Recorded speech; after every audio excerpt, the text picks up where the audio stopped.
किसी शहर के रेलवे स्टेशन पर एक भिखारी रहता था। वो वहां आने जाने वाली रेलगाड़ियों में बैठे यात्रियों से भीख मांगकर अपना पेट भरता था। एक दिन जब वह भीख मांग रहा था तो सूट बूट पहने एक लंबा सा व्यक्ति उसे दिखा। उसने सोचा कि यह व्यक्ति बहुत अमीर लगता है, इससे भीख मांगने पर यह मुझे जरूर अच्छे पैसे देगा। वह उस लंबे व्यक्ति से भीख मांगने लगा। भिखारी को देखकर उस लंबे व्यक्ति ने कहा, तुम हमेशा मांगते ही रहते हो, क्या कभी किसी को कुछ देते भी हो? भिखारी बोला, साहब मैं तो भिखारी हूं, हमेशा लोगों से मांगता ही रहता हूं। मेरी इतनी औकात कहाँ कि किसी को कुछ दे सकूं। लंबा व्यक्ति बोला, जब किसी को कुछ दे नहीं सकते तो तुम्हें मांगने का भी कोई हक नहीं है। मैं एक व्यापारी हूं और लेन देन में ही विश्वास करता हूं।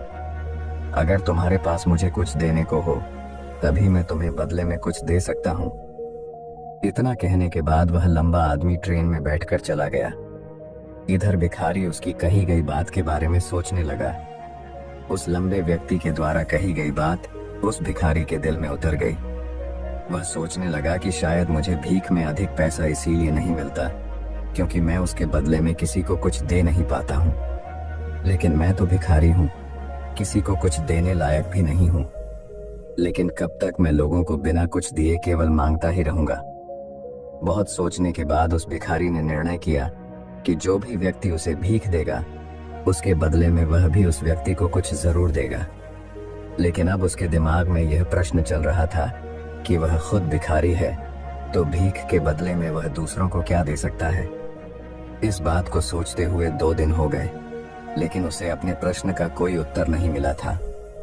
तीसरे दिन जब वह स्टेशन के पास बैठा हुआ था तभी उसकी नजर कुछ फूलों पर पड़ी जो स्टेशन के आसपास के पौधों पर खिल रहे थे।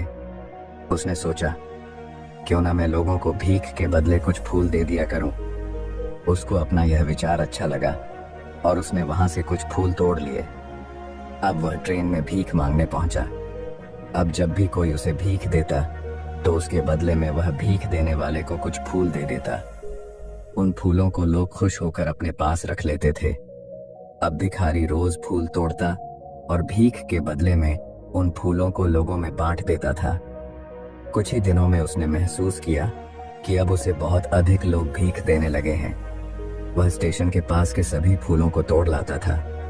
जब तक उसके पास फूल रहते थे तब तक उसे बहुत से लोग भीख देते थे, लेकिन जब फूल बांटते बांटते खत्म हो जाते तो उसे भीख भी नहीं मिलती थी।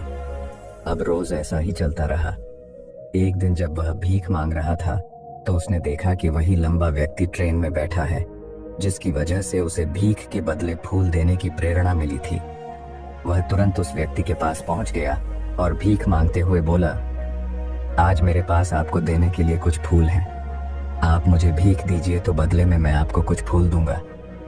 उस लंबे व्यक्ति ने उसे भीख के रूप में कुछ पैसे दे दिए और भिखारी ने कुछ फूल उसे दे दिए। उस लंबे व्यक्ति को यह बात बहुत पसंद आई। वह बोला, वाह क्या बात है, आज तुम भी मेरी तरह एक व्यापारी बन गए हो। इतना कहकर फूल लेकर वह लंबा व्यक्ति अपने स्टेशन पर उतर गया। लेकिन उस लंबे व्यक्ति द्वारा कही गई बात एक बार फिर से उस भिखारी के दिल में उतर गई। वह बार बार उस लंबे व्यक्ति के द्वारा कही गई बात के बारे में सोचने लगा और बहुत खुश होने लगा। उसकी आंखें अब चमकने लगीं। उसे लगने लगा कि अब उसके हाथ सफलता की वह चाबी लग गई है जिसके द्वारा वह अपने जीवन को बदल सकता है। वह तुरंत ट्रेन से नीचे उतरा और उत्साहित होकर बहुत तेज आवाज में ऊपर आसमान की तरफ देखकर बोला, मैं भिखारी नहीं हूं, मैं तो एक व्यापारी हूं, मैं भी अमीर बन सकता हूं। लोगों ने उसे देखा तो सोचा कि शायद यह भिखारी पागल हो गया है और अगले दिन से वह भिखारी उस स्टेशन पर फिर कभी नहीं दिखा। लेकिन 6 महीने बाद इसी स्टेशन पर 2 व्यक्ति सूट बूट पहने हुए यात्रा कर रहे थे। दोनों ने एक दूसरे को देखा तो उनमें से एक ने दूसरे से हाथ मिलाया और कहा, क्या आपने मुझे पहचाना? दूसरा व्यक्ति बोला, नहीं, क्योंकि मेरे हिसाब से हम लोग पहली बार मिल रहे हैं। पहला व्यक्ति बोला, नहीं, आप याद कीजिए, हम पहली बार नहीं बल्कि तीसरी बार मिल रहे हैं। दूसरा व्यक्ति बोला, मुझे याद नहीं, वैसे हम पहले 2 बार कब मिले थे? अब पहला व्यक्ति मुस्कुराया और बोला, हम पहले भी 2 बार इसी ट्रेन में मिले थे। मैं वही भिखारी हूँ जिसको आपने पहली मुलाकात में बताया कि मुझे जीवन में क्या करना चाहिए, और दूसरी मुलाकात में बताया कि मैं वास्तव में कौन हूँ। दूसरा व्यक्ति मुस्कुराया और अचंभित होते हुए बोला, ओह, याद आया, तुम वही भिखारी हो जिसे मैंने एक बार भीख देने से मना कर दिया था और दूसरी बार मैंने तुमसे कुछ फूल खरीदे थे।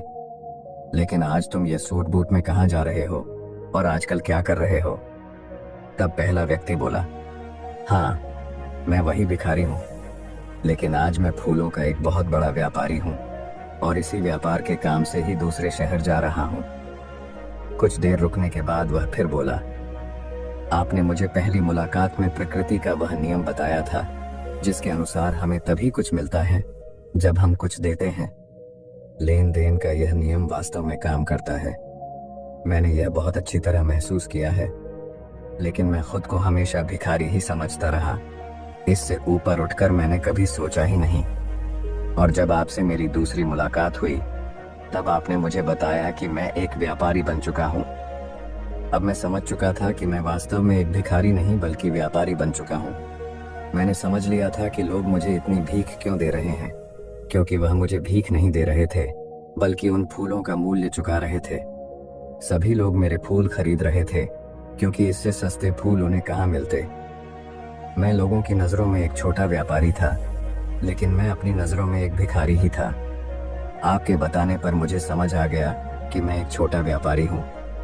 मैंने ट्रेन में फूल बांटने से जो पैसे इकट्ठे किए थे उनसे बहुत से फूल खरीदे और फूलों का व्यापारी बन गया। यहाँ के लोगों को फूल बहुत पसंद है और उनकी इसी पसंद ने मुझे आज फूलों का एक बहुत बड़ा व्यापारी बना दिया।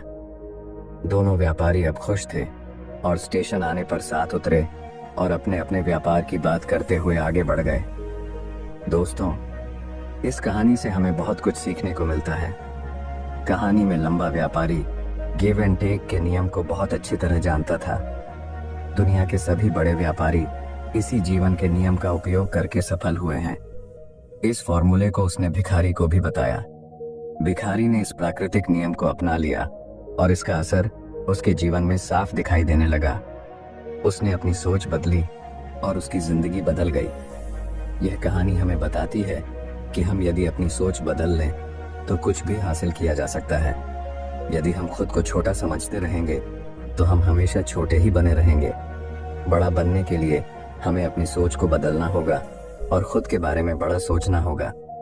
कहानी का सार यह है कि सफलता आपकी सोच में छुपी होती है। खुद का आत्मसम्मान जगाइए, अपनी सोच को बड़ा बनाइए और देखिए कैसे आप सफलता के शिखर पर पहुंच जाते हैं।